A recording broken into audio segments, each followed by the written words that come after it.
ago. So we see things like this every day. Wonderful. Well, I happen to have a testimonial here that I think is important for everybody to hear. This is Pam A, and she's talking about her husband. And she says, "My husband completed treatments after struggling with ED for many years. We are so relieved that he doesn't have to take the pill any longer. The treatments were fast, easy, and pain-free." And that's the key. That's from Pam A, just one of many, and many more happy customers to come. And so you've got a special offer for folks. What is that? We do. If you or your man are struggling with erectile dysfunction, frustrated in the bedroom, call us right now. We're going to give away so much for free today: the assessment, the exam, even the blood flow ultrasound. This is with the MD, with the medical doctor. That will all be free. We'll also throw in a little booster in the bedroom, I call it. It produces instant results. You're going to love it. Now, this is all normally $500. It is totally free to those that call us right now. That is just awesome. A great deal that's going to change relationships and change lives. Give Ridgeside Medical Clinic a call today and mention Colorado and Company for a free exam, a free blood flow ultrasound, and that special gift that produces instant effects in the bedroom. It's a $500 value, totally free. That number, 303-499-6000. And you can also learn more online at ridgesidemedical.com. This moment of health was sponsored by Ridgeside Medical Clinic. Right after the break, how this stellar pup is helping train dogs of first responders for free. The amazing story behind Faithfully Canine next.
We already consider our frontline workers and first responders our heroes. It's impossible to imagine the tough and difficult things these first responders see regularly.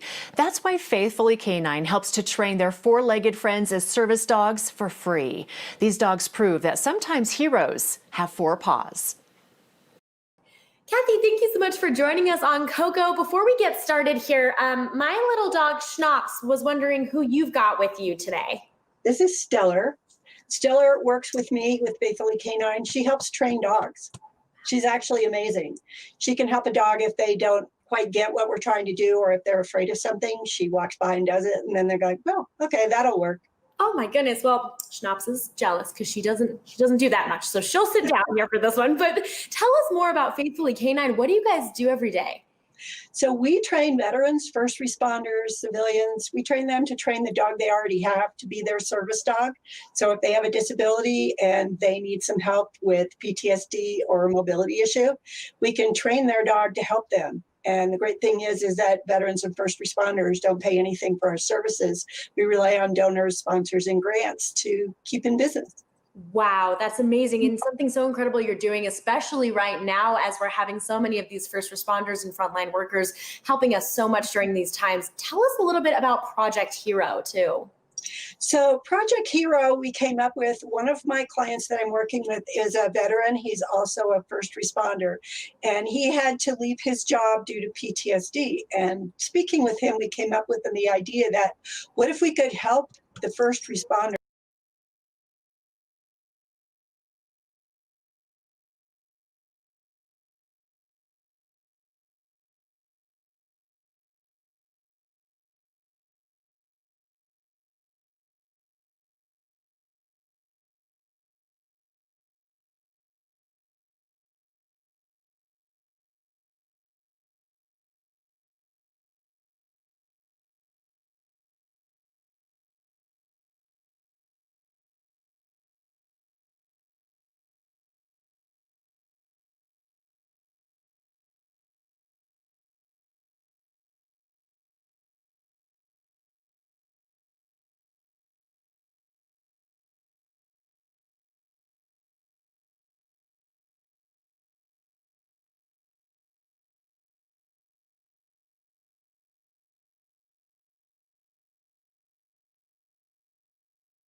Greetings, everybody. We'll be beginning in about 1 minute here.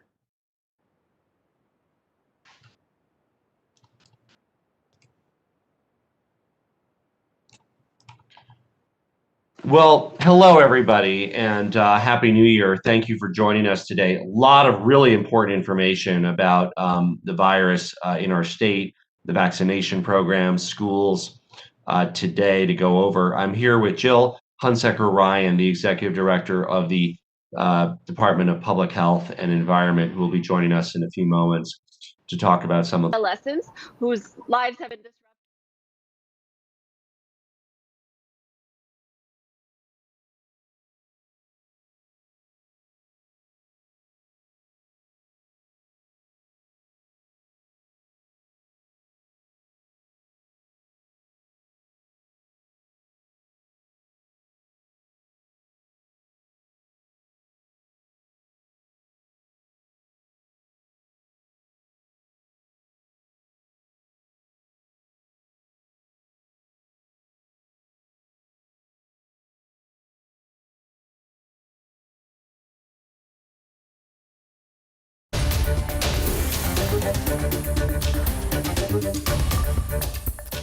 We're breaking into regular programming for breaking news right now. Governor Polis is speaking now about the state's COVID-19 response. He's expected to talk about the state's plan to vaccinate Coloradans after causing much confusion when he announced last week that the state was moving forward in its vaccination plan. We're going to take the governor right now and listen to him. And wear masks around others. We really, in the final, with the light at the end of the tunnel here, we're going to talk a lot about the hope of the vaccination and what's being done every day and the tireless work to get that into the arms of people and be one of the leading states in successfully deploying the vaccine. But it does not yet have a significant impact on health. I think we're at about 2% vaccinated. And that 2% does not yet have immunity. Only the very first people are getting their second shot now. Remember, first shot, 21 or 28 days, depending on the shot, 2 more weeks, then immunity. So a month and a half from that first shot to immunity. And so we're at 2% who have at least received that first shot, just over 2%. This is my first press conference of 2021. I'm excited to provide you with an update on the progress that we've made getting Coloradans vaccinated, the plans going forward. We want to clarify how Coloradans 70 and up can access the vaccine. That's been a question a number of folks have asked. We're going to give you some easy places to sign up and information on how to get it. It is, as we finish the phase 1A, and there are still people in 1A, medical professionals that work around COVID patients that are still receiving it, but many areas of the state have already begun inoculating folks in the community age 70 and up, and I'll give a few examples of that great work. And it's good to say we're ahead of the curve compared to the rest of the country. We've consistently been in the top tier of states in successfully getting the vaccine into arms, but this is not an exercise that is graded on a curve. We need to do better here in Colorado. The entire nation needs to do much better. And today we're going to talk about some of the steps we're taking to do an even better job of really maintaining Colorado in a leadership role nationally and successfully getting the vaccine into the arms, particularly of the most vulnerable people age 70 and up. Vaccines are truly the gateway to saving lives. And the sooner that we get folks vaccinated, the quicker we get back the Colorado we love, the sooner we get back to some sense of normalcy. And this pandemic has had a toll on everybody in our state, right? Obviously, first and foremost, it's health. It's the people that have not made it. It's the people that have been hospitalized after a hard fight. They've emerged still experiencing health problems. It's the friends and family of all of those who've experienced loss. It's about economics. It's about people who've lost jobs or hours because of the pandemic. And it's about social emotional loss and psychological isolation. I mean, think of the price paid by many of our seniors in nursing home facilities that have really been cut off but from their loved ones. Yes, maybe some visitations outside, but not able to, have poker night with their friends and movie night. So there's been so much loss: health, jobs, social, emotional. And that's why it's critical to end this pandemic as quickly as possible. the vaccine is the key to doing that. And our top priority for our administration is to make sure that we have the infrastructure in place to ensure that healthcare workers and, of course, Coloradans age 70 and up can get vaccinated as quickly as possible. This is important for folks to know. Coloradans age 70 and up represent 78% of deaths and more than a third of hospitalizations to date. So we have the opportunity to make a major impact in the death rate and the hospitalization rate of the virus by completing the program to vaccinate everybody age 70 and up. Then, of course, we can move on to other groups of key workers and those that are age 60 to 69 and others. Today, I'm going to walk you through phase 1A and 1B. These are the ones we're focused on right now. 1A finishing up, and in many places, 1B already starting. How many people we anticipate are in those phases, the timeline, how you get the vaccination if you qualify, how you get more information. Now, throughout this process, we focus on how we can save the most lives and end the pandemic and the public health crisis as quickly as possible. And that's why we prioritize our highest risk healthcare workers. They're on the front lines day and night. If they're out on a quarantine, quality of care can suffer. If they're out with COVID, quality of care can suffer, as well as residents and staff in long-term care facilities that have already started receiving their doses, and in many places in the state, people over age 70. But as we learn more about the vaccine distribution process, we get additional data and guidance from CDC. We've updated our prioritization list to ensure that we're getting the vaccines into the arms of our most vulnerable.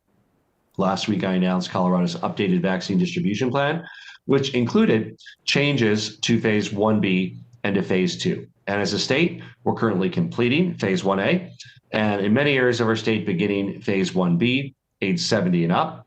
We remain hopeful that as we get through phase 1 this winter, early spring, move into phase 2 for the spring. General population will have access to the vaccine by summer. We moved up teachers and educators from phase 2 to phase 1B. So that's from an April-May timeline to a March timeline for educators. As soon as folks 70 and up, we've reached them. We're moving on to a lot of our key workers that have to be around many others by nature of the job they do. In phase 1A, we remain committed to vaccinating the most at-risk healthcare workers who are literally spending time in COVID wards and working directly with patients. And it's not just the healthcare workers, it's the maintenance worker, everybody who goes into those COVID wards, we want to make sure has this level of protection. And we're excited that at our long-term care facilities and nursing homes, residents and staff have already begun to receive the vaccine. That is the one area of the distribution plan that is not in our control as a state. There is a federal partnership, a federal contract between CVS and Walgreens and the nursing home and skilled living facilities. And we talk to them regularly. We are on them. We want to make sure they meet their timelines. We've asked if they need any additional state assistance to do so. And we know that the virus can be especially deadly for those in assisted living and nursing homes. Walgreens estimates that they will have completed administering the first dose in the nursing homes and skilled living facilities that have chosen them by next week. CVS estimates they will be done at the end of January, so 3 more weeks for CVS and 1 more week, next week, by the end of next week for Walgreens. So we will do our best to hold them accountable. Those are federal contracts, but I've had conversations with CVS and Walgreens executives, and we'll continue to make sure that they get any support they need from us to complete the successful inoculation of the staff and the residents at long-term care facilities. This chart shows how many Coloradans are eligible for vaccine under 1A. There's about 76,000 of the highest healthcare workers, 121,000 long-term care residents and staff. There's more staff than residents because these are very labor-intensive facilities. I think the estimate is about 30,000 residents, and I guess that would leave about 90,000 staff or so for a total of 187,000. Now, phase 1B. This phase includes all, these are as you know, the one that we changed last week. We upgraded educators and teachers, and this phase, of course, includes all Coloradans 70 and older, which represents 78% of the COVID fatalities in our state. The more quickly we can get people 70 and up vaccinated, the more lives we can save. 1B also includes people working in food and agriculture and manufacturing and the postal service and bus drivers and grocery and public health and human services workers, many, many others. The expansion of 1B aligns it better with the CDC guidance and prioritizes the vulnerable populations with the biggest impact on saving lives to make sure that they're at the front of the line. Phase 1B is a much larger group of Colorado's population than 1A. It's about 1.3 million people, right? 125,000 moderate risk healthcare workers, first responders, 562,000 Coloradans age 70 and up, and 628,000 frontline workers. So that's a significant group of people that we'll be focused on for the next couple months. To date, we've received 243,000 vaccines and 127,000 have received at least one dose with 129,000 total doses administered. Those are some of the second doses showing up, just a few thousand Coloradans that are starting to get their second doses, some of the very first people who received the vaccine. We're doing everything to get the vaccine out into arms. Something you should know about this is these will always have a bigger disparity on Monday, Tuesday. We receive the vaccines Monday and Tuesday, and then those need to last us through Sunday. So these numbers will be always closest together on kind of Sunday, Monday morning. And today being Wednesday, we received Monday, Tuesday, occasionally Wednesday morning. Part of the issue is we're not always sure. Originally it's supposed to be Monday, but it's often lapsed into Tuesday and Wednesday when we get the vaccine. So there will always be the largest disparity Monday, Tuesday, Wednesday, the smallest disparity Sunday. But again, we pride ourselves on being one of the top states in getting the vaccine into arms. The rest of the country needs to do better. We have the fierce urgency of needing to do even better as well and get it faster, particularly into the arms of people 70 and up. We're going to talk about some of the partnerships that will do that. We expect that by January 15th, we will have vaccinated most healthcare workers in 1A and residents and staff in long-term care facilities, skilled nursing facilities. All will have received their first dose. Most might be some additional work in the week or two after that, but most by January 1st, which means most of the state is then focused on the 70 and up. Doesn't mean there won't be some cleanup and some folks at a few homes or medical staff that missed it that are still getting it in late January.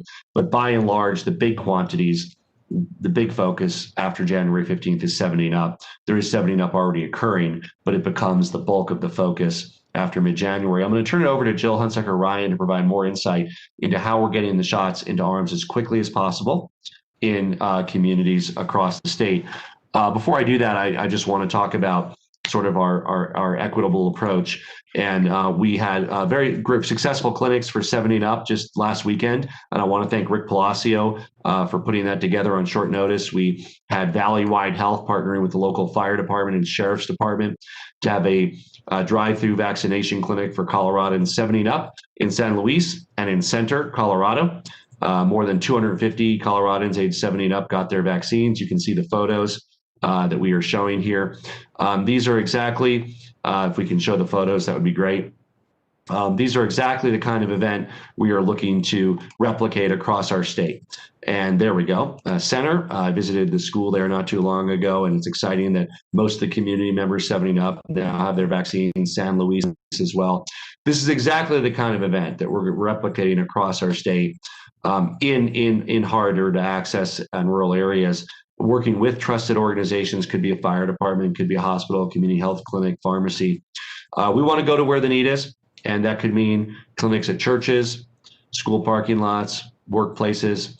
We're going to do everything we can to vaccinate Coloradans as quickly and equitably as possible. I want to thank all those who worked hard to have the successful clinics in San Luis and Center, and I'm happy to turn it over to Jill Hunsaker-Ryan. Jill? All right, good morning, everyone, and thank you, Governor. For the past 10 months, this pandemic has been with us, and Colorado residents have made sacrifices and endured a lot.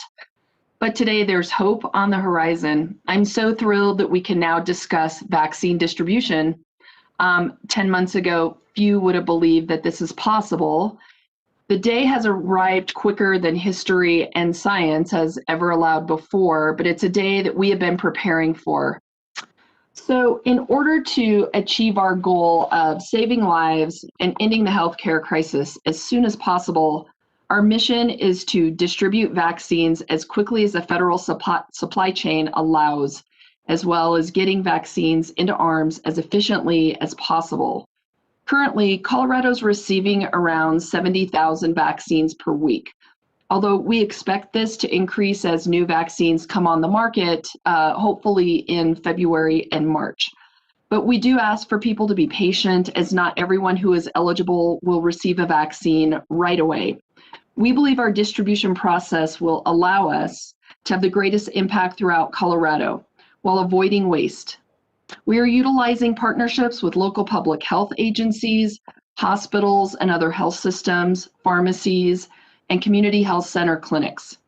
This is an enormous undertaking. In order to be quick and effective, we have to be flexible. Every county is going to look a little bit different in terms of what entity is providing the vaccination. And we're going to have to problem solve and be inventive as we go. In order to streamline vaccine distribution, we are dividing up the responsibilities for vaccine administration between local public health agencies and healthcare providers. As we finish phase 1A, local public health agencies will vaccinate any remaining healthcare providers or staff that serve COVID-19 patients. They will then ensure that moderate risk healthcare providers and staff and first responders in phase 1B have access to vaccines. In many communities, the local public health agency will be coordinating vaccinations in general. Everything is a partnership. For Coloradans age 70 and older, providers like hospitals and other health systems, pharmacies and community clinics, and local public health agencies will be administering vaccines. This may be by appointment or drive-through clinic. If you're in this age group, we encourage you to call your healthcare provider for further instructions. Also of note, the federal government is coordinating the vaccination of people living in long-term care facilities through a federal pharmacy program using CVS and Walgreens. So the next slide shows the phased timeline. Colorado received the first shipment of vaccine on December 14th, with the governor signing for it himself. Since then, Colorado has distributed vaccine quicker than the vast majority of other states. We are now in phase 1A, frontline healthcare workers and long-term care facility staff, and also moving into phase 1B in some areas, including ages 70 and older and moderate risk healthcare workers and first responders. We expect to be done with the state's portion of 1A by the end of the week. Residents of long-term care facilities are also in phase 1, and we are continuing to press the federal government to ensure the federally run pharmacy partnership for long-term care programming is operating with equal expediency, and we're even offering technical assistance. By the end of February, we expect to vaccinate anyone over age 70 who wants it. We will begin vaccinating essential workers like teachers in early March. This timeline, of course, is dependent upon receiving a steady supply of vaccine doses from the federal government. And while the limited federal supply means that not everyone will get it right away, with every dose administered, of course, we all feel a little safer. But a reminder that until vaccine is widely available and community immunity is achieved, we need everyone to keep following public health protocols, wearing your masks, and socially distance. Now's not the time to let up. There's hope on the way. Next slide. And we are almost there. Because we want to save as many lives as possible, we're prioritizing Coloradans age 70 and up, a group that sadly accounts for 78% of COVID-19 deaths. As I mentioned, our goal is to vaccinate anyone ages 70 years and older who wants it by February 28th. We expect that about 20% of this group will get this vaccine through community partners and local public health agencies. 10% will get it through retail pharmacies, 20% will get it through federally qualified health centers, and because of our framework, about 50% will get it through a hospital system.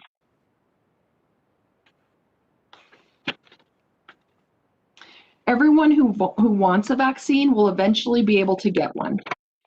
From the beginning, we have developed a distribution plan using an equity lens. It aims to be responsive to the disparities that have been so pervasive throughout this pandemic. Disparities that have plagued society for years upon years, but are even more prominent during a crisis. We know that we must be deliberate about achieving equity, meeting communities where they are, and addressing vaccine hesitancies that are rooted in historical injustices. We've seen these hesitancies reveal themselves in our October 2020 survey, which showed, for example, that while 70% of white Coloradans plan to get the vaccine, only 53% of Black Coloradans and 56% of Hispanic Coloradans plan to get it. We are deeply committed to overcoming systemic barriers and having an equitable distribution process that leverages community partners who are anchored in their communities and trusted, and this includes churches, employers, community centers, and fire departments. We need them all to help make a connection with broader communities and ensure everyone has access to this vaccine. We are mobilizing the state's resources around this issue and have also asked the Centers for Disease Control and Prevention for even more support for continued outreach and community engagement. And now I will turn the slide presentation back over to the governor. Thank you, and thank you, Jill. We're doing everything we can to reach Coloradans across the state, and I think certainly on the minds of a lot of folks that are 70 and up is how do you get it? So we're going to get into how you can sign up to do that. We're working with our major hospitals to get online portals going, and of course starting with the major systems, but many of the smaller ones are already coming online as well. I really expect that most of the hospital capacity in the state will be on online portal systems in the next week or so. So right now we're going to talk about UC Health, Denver Health, Centura as examples. Already they're contacting Coloradans aged 70 and up and older. By next weekend, by this coming weekend, we're expecting that UC Health, Denver Health, and Centura will have their online portal for Coloradans 70 and up. All right, and that was Governor Jared Polis giving his first presser of 2021. He went over where we stand currently in the state with the current vaccination distribution plan, as well as where we stand with COVID-19. Just to go through some of the key points that the governor just addressed, he says, right now we are in phase 1A, where there are 187,000 Coloradans to receive the vaccine. They plan to get through that phase by January 15th, and then we can start phase 1B, where there are 1.3 million Coloradans in that group. That group includes people who are over the age of 70, moderate risk healthcare workers, and first responders. We also know 243,000 doses of the vaccine are here in Colorado. So far, Colorado has administered 129,000 doses. We'll have more on 9 News at noon.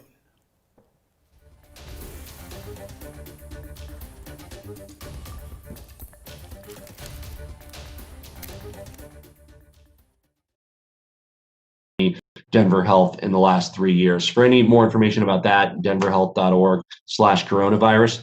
Centura patients will get an invitation through their online portal, My Centura Health. That's their patient portal. These invitations are randomized for their patients that are 70 and up and sent out to schedule.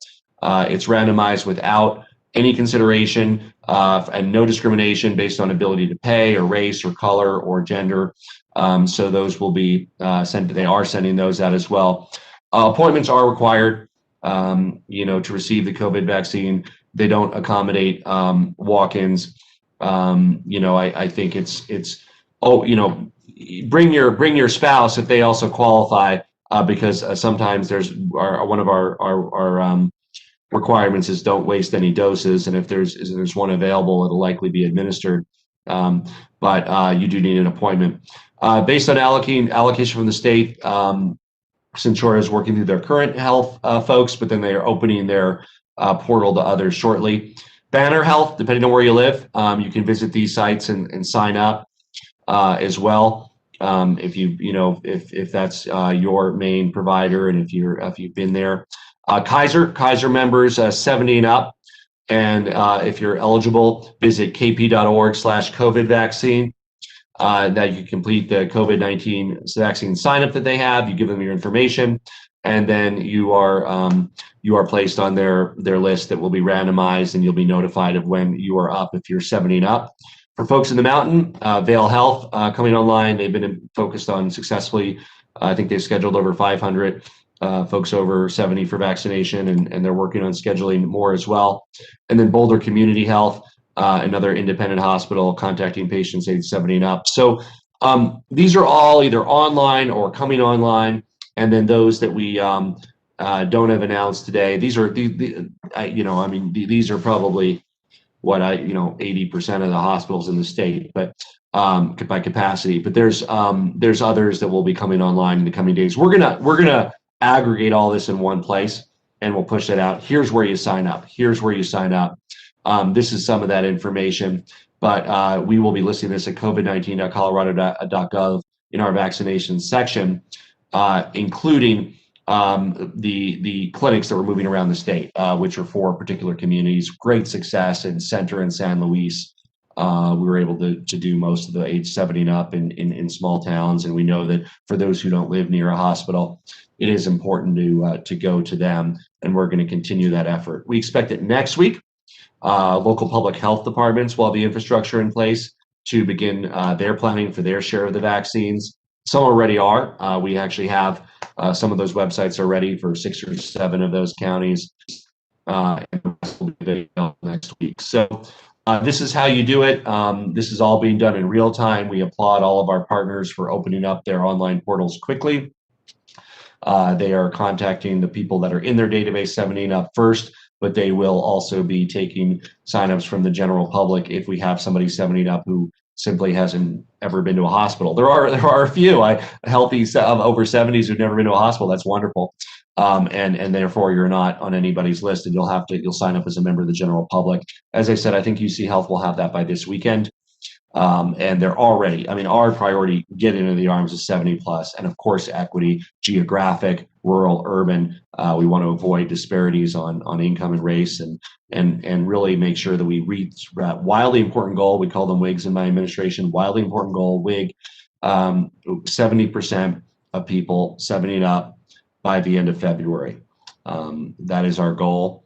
That will have a profound impact on reducing the deadly nature of the pandemic. We will still lose people after March, and sadly, it'll include young, healthy people, but we expect that we can reduce our fatality rate by 3/4. That's very, very substantial. Our hospitalization rate by 1/3 or more once we successfully protect Coloradans aged 70 and up, so that they can enjoy many more years of their life in good health, and also have more of that normal socialization that they have with family members, with their friends and others.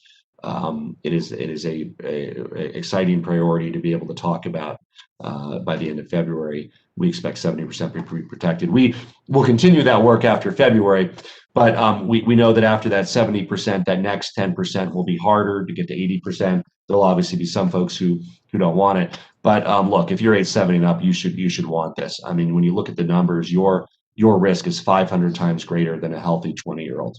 500 times greater. Not you're not twice as risk, not 5 times the risk.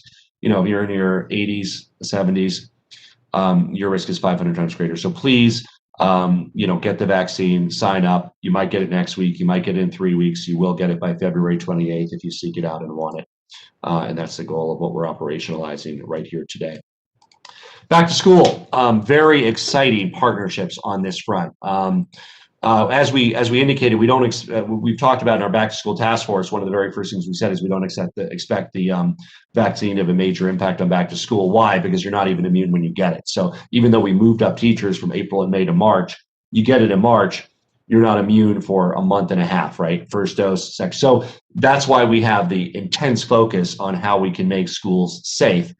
And we have this layered approach, meaning when you do all of these things, schools are one of the safest workplaces we have. And that means prioritizing testing for schools, which we have a very exciting announcement on today, contact tracing, mask wearing, symptom screening, absolutely critical for staff and also for parent, for kids, effective cohorting. So far, it largely has been effective. When there have been site-based outbreaks, you don't see a situation like you saw at In-N-Out Burger, where what do they had 160 people, one of the largest outbreaks in our state. Most of the school outbreaks have been 2 people, 3 people. It hasn't been 100 people because of cohorting. Social distancing and ventilation, simple as keeping windows open. Many schools are doing 3 feet of distancing. Hand washing, regular. making sure that the extracurricular activities and vaccine prioritization that we talked about for educators. So when we do all these things right, and we've been working closely with districts to do this, schools are one of the safest work environments for teachers. And also reasonably safe for students. Most parents will want their kids to be back in person. Of course, we respect that there are some parents who simply don't want their kids to go back. Maybe it's grandparents or great-grandparents raising their kids. They're at greater risk for their virus. They want to continue. Maybe it's a kid who online works for very well, and you want to finish that out. And we expect that that'll continue to be, 10 or 20% of the families will choose that option as many more recognize the benefits of in-person education. So what we're talking about today is that we're implementing a few of those key recommendations that were in that task force. One is around masks. To date, we provided 2.4 million masks to schools around the state. We are announcing today that we will continue through the end of the school year, and we will also include surgical masks. This is a surgical mask, right? So we have the KN95 masks for teachers that really want to protect themselves. These are similar level of protection for what, nurses on COVID wards wear. They're extremely effective. But they're, not the most comfortable, and a lot of teachers don't really want to use that level of protection.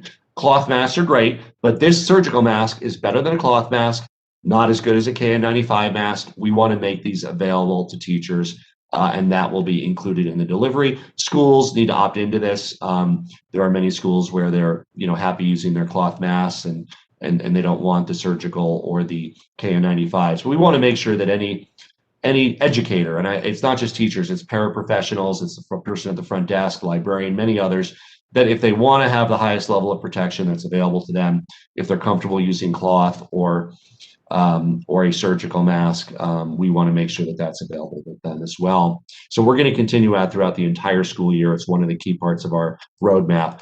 I'm also thrilled to announce that we have some substantial news, and I want to thank Sarah Thunberg and Jill Ryan for the Binax Now testing partnership. Our state is going to be one of only 3 states that is able to participate in a program to make home use Binax Now tests available to all public and private schools who opt into the program through June. These tests can be used for regular screening. Teachers can screen themselves once a week. They should be used for anybody who's symptomatic at school. It can be a comfort to rule out COVID and know that it's a common cold, or to start the quarantine earlier to prevent the spread. They will also be used for regular surveillance testing. They come in little packets like this. They're extremely easy for home use. School districts or private schools will order the tests. Then they're shipped directly to the homes of students and staff. They can also be shipped to the school site itself and administered on site. And we're really excited about the transformational potential of this partnership. Testing is a key part of suppressing the virus, getting our kids back into the classroom. I'm so proud that we are able to provide this service to educators, school staff, students, and families, one of only 3 states in the country. Easy, cheap, accurate, accessible, rapid home testing. We've outlined with the superintendents many of the different use cases: symptomatic, exposed individuals, regular surveillance testing. School districts can have them shipped directly. There's telehealth that supports these appointments, and superintendents have the information on how to request these. We expect that Colorado school districts will have access to over 1 million tests per month. I think this speaks a lot to how we value education. I visited the Broncos in their bubble a month ago to meet with some Bronco players on social justice issues, and the way that they use testing and the way that other professional athletic teams have used testing to keep a safe experience for their teams is something that the rest of us couldn't have, right? The White House had it, the Broncos had it, the Rockies have it. Well, guess what? Now our schools will have that same level of intense testing that really only existed in the rarefied strata of sports teams and the White House, with 1 million tests per month available for teachers, schools, staff, and as our back to school report states, that with these layered protections, our school are lower risk environments. With the layered approach to safety, we can make them safer, and getting our kids back for in-person learning safely is one of the best things we can do. And with these critical tools, we hope that we can finish out the school year on a safer note. These next months are going to be a race against the virus. In order to win, we need to vaccinate as many people as possible, especially those that are most at risk. And until the general public is able to get the vaccine, we all need to do our part even more to prevent loss of life and further spread of the virus. We need to wear a mask whenever we're out around others, stay at least 6 feet from other people. The key one, with the prevalence of the virus where it is in our state, avoiding social interactions with people outside of your home and significantly reducing those social interactions. There is such a high level of prevalence of COVID-19 in Colorado right now that if you slip up, you could very well get it. Right with that vaccine on the horizon, with perhaps you, if you're over 70, or your parents or grandparents getting it in the next month or so, with many of the bus drivers and grocers and others getting it shortly thereafter. Let's not slip up. We've lost close to 4,000 people from COVID-19. Let's prevent unnecessary loss of life by just buckling down for a few more months and avoiding socializing with people outside of your home. You know, for people that don't live with any, young and single, it means, you know, if the safest thing to do is not to socialize. I get that people have social needs, we're social animals, but maybe it's one-on-one with a date or with a friend, not in a group of 10 or 15 people in a party. Enormous difference in that risk profile of what you do, which affects not only you, but affects everybody. It's really important that as this vaccination rolls on, that we double down on the precautions that we know are effective at preventing the spread of any variant of COVID-19. And we know there might be more contagious variants that are with us as well, but it is the same techniques. Being around others, not being around others is the goal. Wearing a mask, keeping 6 feet. With that, I want to wish everybody Happy New Year. Very excited every time this goes, the vaccine, somebody goes, 70 and up gets it. I get super excited. I was so excited at the photographs from San Luis and Center and more clinics like that across the state. UC Health's doing it, Centura, all of those great partners. I know it's been frustrating for many folks. Now we're probably, this is how you sign up. You'll get that information. But yes, 70% of people age 70 and up, which represents those who want to get it and are actively pursuing it by the end of February. What a triumph that will be when we achieve that wildly important goal. And we're happy to open it up for questions. Governor Steve Steger from 9 News. I have 2 questions as always. The first for Jill Ryan, actually, and I'll have her answer that after I ask your question. But for Jill, your department told us last night that nearly 600 assisted living facilities haven't been scheduled for clinics yet. How confident are you that the pharmacies will be able to complete that on the timeline, knowing that? And what steps can the state take to help with that program as you outlined? But first to you, Governor, you've repeatedly and unilaterally changed Colorado's vaccine schedule and the dial-based COVID restrictions. Do you believe your actions have undermined the public's faith and confidence in your ability to serve as governor? Well, I think they've increased the confidence because people have seen that we use science and data to guide our decisions. So when CDC updated theirs, which is what led to us updating ours, they said 75 and up. Then we really dug into the information and data in Colorado and find that 78% of our deaths were age 70 and up. So we adopted it and then actually expanded it a little bit, built on the work of the CDC and the top national scientists to make sure that Colorado's vaccination strategy, that everybody can have the full confidence that it is based in the principle of saving lives and ending the pandemic. And of course, that means prioritizing those who are at greatest health risk of hospitalization and death. Jill? Sure, and thank you for the question. And it's so important that we get the residents of our long-term care facilities vaccinated as quickly as possible. As you pointed out, the federal government is running their pharmacy partnership for long-term care program, and they have the contracts with Walgreens and CVS to get that done. We've reached out as a state. We do not feel like it's going quick enough. We have offered technical assistance and staffing to help move that along. We will continue to monitor that situation. The timeline that we are providing is what we are hearing from the federal government, and we will continue to do everything in our power to help move that process along as quickly as possible. And I would just say it is frustrating that that's the one piece that we don't have the really authority over. We can cajole, we can encourage, we can say we need to help. Potentially, if there's complete failure to deliver, we can bypass. But right now, under the contracts that they're being paid for and executing, we do rely on CVS and Walgreens for that partnership. And we are continuing to make sure that they deliver on what was promised. Hi, it's Jessica Seaman with the Denver Post. You said that Colorado has received 243,000 doses of COVID-19 vaccine. That's lower than the 270,000 doses that CDPHE expected to receive by the end of last week. Can you tell me why that number is lower than what was expected? I'll let Scott Bookman is on the line and can reference that. There have been several weeks where we have received less than expected. I would say the quantity of the Pfizer vaccine has fluctuated more than the quantity of the Moderna vaccine. Let me turn it over to Scott to address that particular disparity. Thank you, Governor. And yes, our count is a rolling count based on what we receive from Operation Warp Speed each week. And then a certain percentage of that is going to feed that long-term care facility program. And so we give part of our allocation, particularly the Pfizer, each week right now to CVS and Walgreens to feed that program.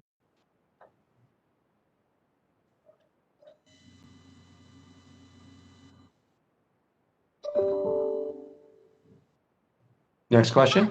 Hi, this is Mayo Davison from KOA in Colorado Springs, and I had one question. I was wondering, how was it possible for some districts to begin vaccinating staff, such as school nurses who are considered in 1B, despite some of those in 1A not receiving their vaccination yet? So yes, school nurses are currently eligible as frontline healthcare workers. They would be the ones that if a student has, the sniffles, they might take them into their office and might be exposed, and they might even be administering the school-based instant test to see if a student or even a teacher that has symptoms is accurately diagnosed quickly. So school nurses are very much like other nurses in hospital COVID wards and emergency rooms, eligible under 1A. And I know that Centura is working with school districts to do that. UC Health and others are. We would encourage all medical providers, including school nurses, to be vaccinated so that they can successfully administer care to others who might be COVID positive. Let me address your question more generally. 1A is ending, but not over.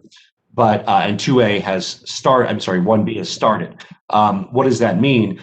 There is going to be a trickle of folks on the medical side that have not been vaccinated yet and will be vaccinated in the coming weeks. But that 100% of the supply going there, that is over. Now, I don't have the exact percent, but it's probably, by January 15th, it'll be well under 50% of the supply is still finishing off 1A medical workers and school nurses. It is mostly 70 and up at that point. And the 70 and up has already started because many communities, they say, oh, we all of our medical staff has been vaccinated. What next? We're ready to go. And therefore they're working on the 70 and up. This is Katie Eastman with 9 News. As a follow-up to talking about school districts, there are school districts that figured out the logistics and were ready to go on vaccinations. And you said, hold up, wait. If they've already figured it out, why not allow them to go forward? And then on those rapid tests, realistically, how often are you expecting teachers and students to take those tests? Once a day, once a week, once a month? What do you think? So yeah, that's really up to the discussion between teachers and county public health and their superintendents. There's 2 benefits of this testing program. One is the health benefit, and we can certainly lay out how they should be used from a health perspective, and we are. But the second benefit is the peace of mind that families and teachers and others have from the use of the testing, knowing it reduces their risk of exposure. And that's more of a discussion about how they want to use them. Again, from our perspective, we believe that having a test a week is very effective. Certainly anybody who's symptomatic should be tested on site. Additional surveillance testing in schools that have any cases. They can also be used to end quarantines earlier. So the guidance from CDC, a quarantine can end after 7 days with a negative test. So on day 6, day 7, get tested. could be students or a teacher, quarantine over, 10 days without a test, 7 days with the test. So there's a lot of use cases, and we encourage them to be used for a public health purpose that's legitimate and data-driven, but also one that meets the desires and needs of educators and others and members of the school community, including parents. Logistic. This is your first question. Logistics on the easy part. I mean, we can set up a clinic anywhere. But what we did is we did move educators and school staff up. In our original time frame, they were in April and May. They are now in March, as soon as March, really as soon as 70 and up reaches that 70%. Our date is February 28th. The next group includes those who work in and around schools, and those vaccines will be prioritized for them 2 months ahead of schedule, which we're very, very excited about for the school community. All of the work around getting back to school was done knowing that the vaccine would not have an impact on this school year because of the delay between the vaccination and when immunity sets in, a month and a half. Now, there are two potential upsides that could occur that would substantially increase supply and allow it to be brought to educators and bus drivers and others earlier. And that would be, one, if the FDA chooses to split the Moderna vaccine and says the science shows that we can give half the dose and it is just as effective for people that are 21 to 55 ages. There has been consideration of that. I would say I would put that in the realm of more likely than not to not occur. The other one that is looked at is the Johnson & Johnson and AstraZeneca vaccines, both in clinical trials. If supplies come online, they will also be distributed based on the prioritization, which could mean that the time frame for some could be moved up if we have additional vaccine in the state.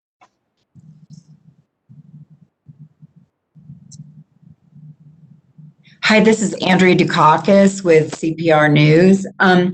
I believe you made the decision to roll back restrictions last week based at least partly on hospitalization data that may have been off by 20% or more. That's because Centura Health added additional hospitalizations to its numbers. I just wonder if you would have made the decision with this new information to ease restrictions, and if it's possible that this would mean you'd move restrictions back to red. Well, we track hospitalizations daily. I'll turn it over to Scott on that issue. 905 people hospitalized as of this morning, down from a height of over 1,600. This does not, at this level, tax the ability of our hospitals to provide the best quality care to both COVID and non-COVID patients. But we watch this in real time. And of course, if people start socializing and interacting more or not wearing masks, this number will only increase. Scott? Thank you, Governor. Yeah, just to follow up on that, that there was a data connection error that has been solved. But when we look at the state as the whole and our total hospital capacity, we still have a significant amount of hospital beds, both general beds and ICU beds across the state. And while we know that our healthcare workers are working round the clock and are certainly stressed by the amount of COVID patients, the total number of COVID hospitalizations has come down significantly since our peak on December 1st, and we continue to evaluate things. But right now, we do have a good amount of hospital capacity available. And it will go back up if people aren't careful and double down on what we need to do to avoid spreading it.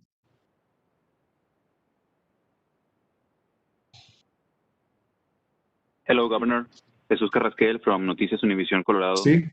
Gobernador, ¿puede decirnos cuántos casos más hay de la nueva variante del COVID-19? Y otra pregunta, luego de que hayan pasado 2 días de que cambió a nivel naranja algunos condados, se ha visto aumento de casos. ¿Qué podemos esperar en los próximos días?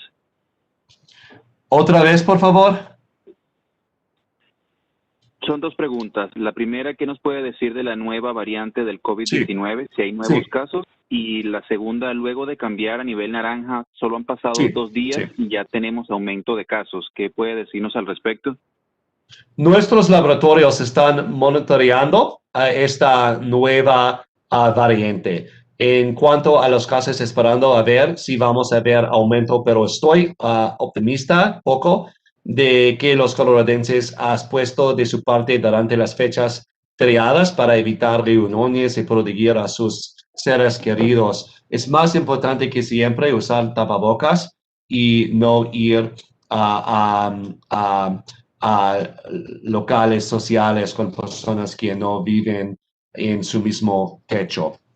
El segundo, naranja, ahora tenemos más espacio en nuestros hospitales y es posible hacer más de nuestra atención en la necesidad para puestos, para personas que necesitan ganar dinero, por ejemplo, en restaurantes.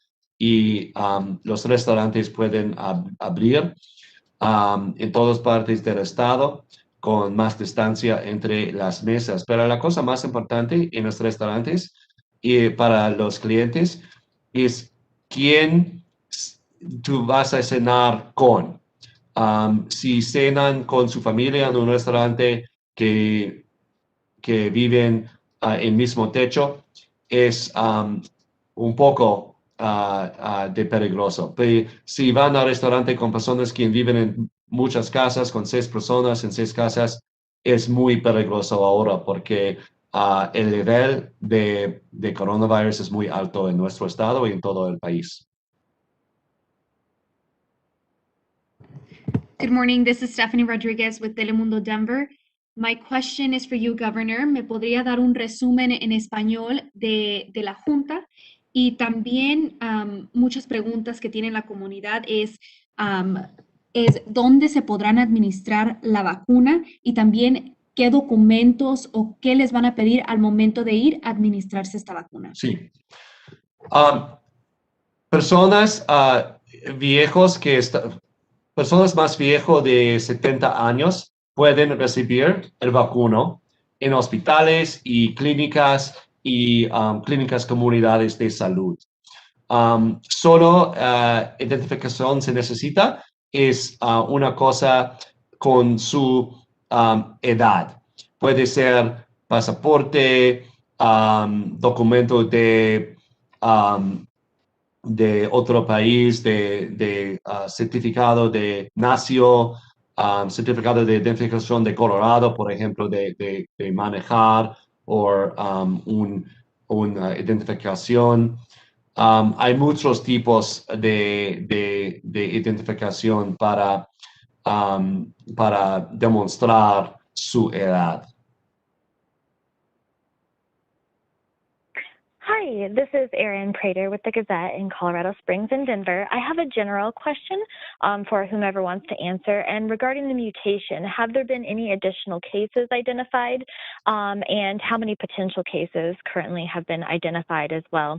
The second question is for the governor. This spring you spoke about attacking the virus with a scalpel and not a sledgehammer. And now you're speaking about, the move from red to orange as one of regional cohesion.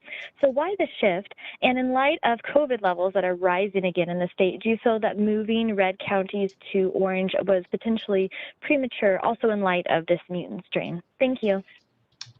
Jill, do you have any updates on the new strain? Governor, only to say that the state has identified 2 cases. I will tell you that we do, our lab is doing a great job at monitoring this. They do an initial run with all of the PCR tests that come in, and then if those tests are missing a certain protein, then they go on to do additional testing. Additionally, for any other labs in the state that are conducting this test, that are doing the initial screen and finding the same thing, they are sending those samples to us. So as we determine that folks have the variant, we are issuing isolation orders and asking them for their contacts to quarantine, just out of an abundance of caution. And everybody's been very cooperative on that front, but we'll keep you updated as we know more. As we get information, that will be fully transparent and made available publicly. On the second question, so there is a very high level of coronavirus present in the entire country, many states experiencing their peaks, including Arizona and California.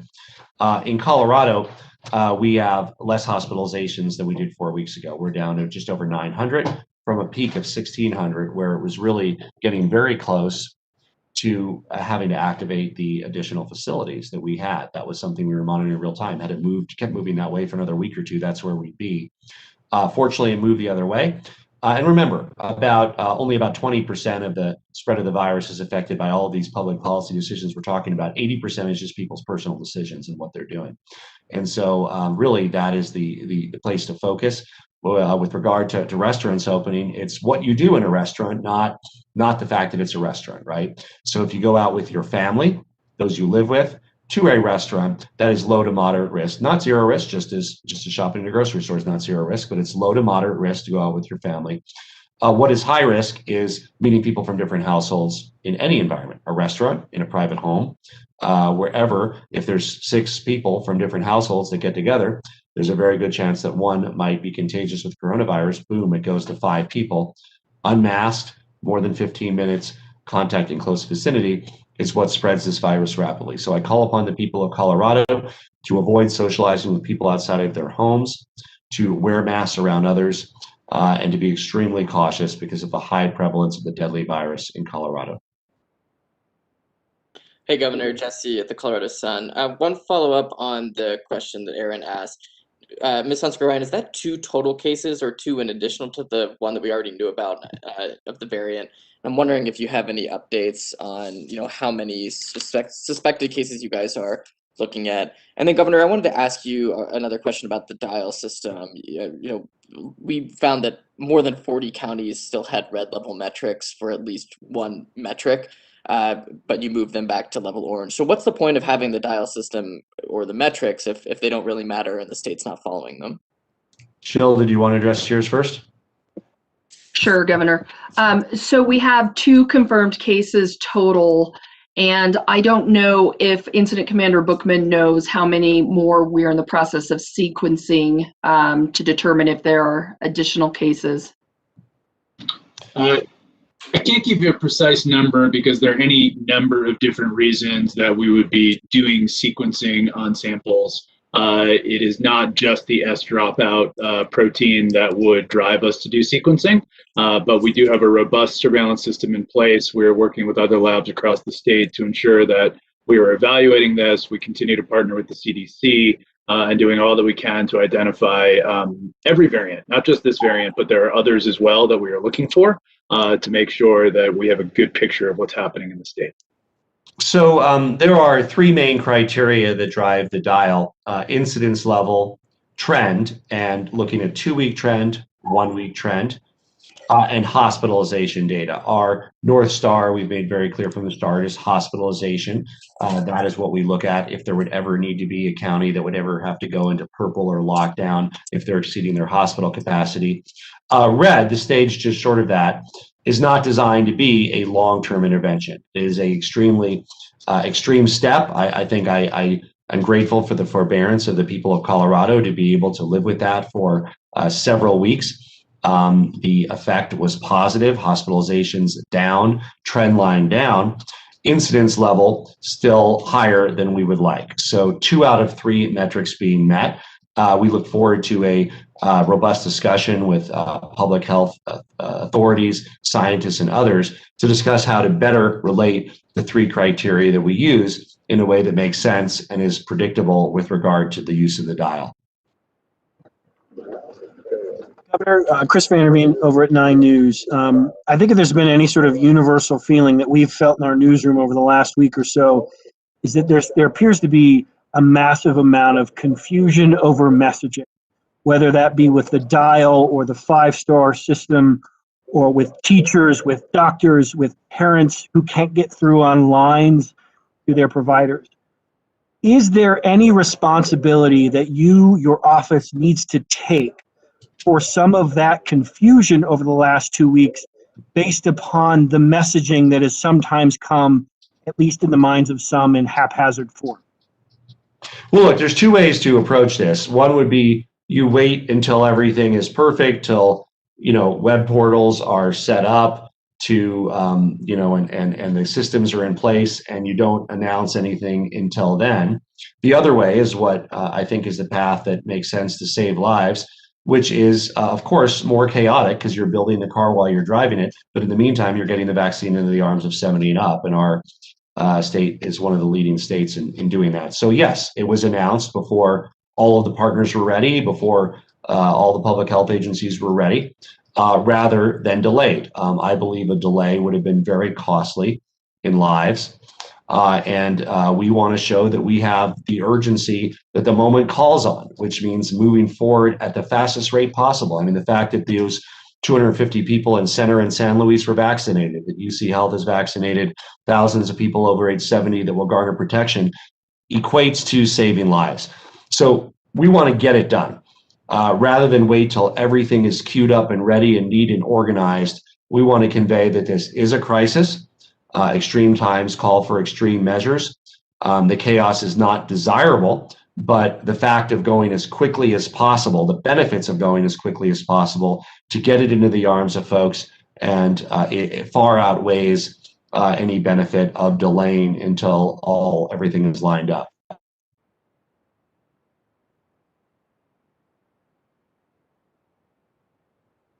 I would add there have been states that are delaying, presumably until more things are lined up, and as a result have far less people vaccinated than Colorado does. I don't know if that's a deliberate decision they made or not, but they're in effect delaying. Next question. I think we have time for one more question. Ping Connor, is there one from Liz Gilardi, or is she having trouble, or did she already ask hers? Connor, if you want to go to one more. Let's allow a second question from somebody. Hi, this is Erica Meltzer from Chalkbeat. There you go. I had a question. Yeah, I had a question about testing and a question about vaccinations. First, on the testing, are you going to be able to make any additional contact tracing resources available to school districts? My understanding is that these rapid tests are most effective when there's some infrastructure around them for how to respond to the positive test results. And then my question on the vaccines is, we've heard of a number of situations where teachers were able to get appointments at Safeway pharmacies for their vaccinations. And I'm wondering if you're asking Safeway to cancel those appointments, or if those individuals, however many they are, should go ahead and get their first shot. So we're not aware of that. Safeway does not have a large number of vaccines, and I think they plan to be a partner for prioritizing their own workforce. They plan to do initial discussions where they plan to do that internally, but that also is early March. So they haven't yet vaccinated their own workforce. So I don't know. Maybe you can trace that down and get that over to Scott. But that I'm surprised if that happens somewhere. It shouldn't. It's not. They don't have the vaccine to do that. On the first one, yes, contact tracing is prioritized for schools. That is one of the key pieces of the roadmap. It's not just the testing, it's also the contact tracing focus from local public health with support from the state. But in addition to contact tracing, the advantages of the test are also when it comes back negative, right? The reduction in the need to quarantine or to isolate when in fact somebody might be ill with something else that is not COVID-19. So there's a benefit when it's positive on the surge of contact tracing, but there's also a benefit when it's negative in that delay of several days that otherwise might occur, as well as in the surveillance screening to identify outbreaks even earlier and prevent them from becoming larger. So a number of benefits. That's why testing, one of the key pieces we promised to educators, to schools, to parents, as part of our roadmap to school, and we're delivering with 1 million tests a month. We want our schools to be able to have the same kinds of protections that have been limited to professional athletes and others in the prior months. Thank you, Erica. Thank you all. Happy New Year.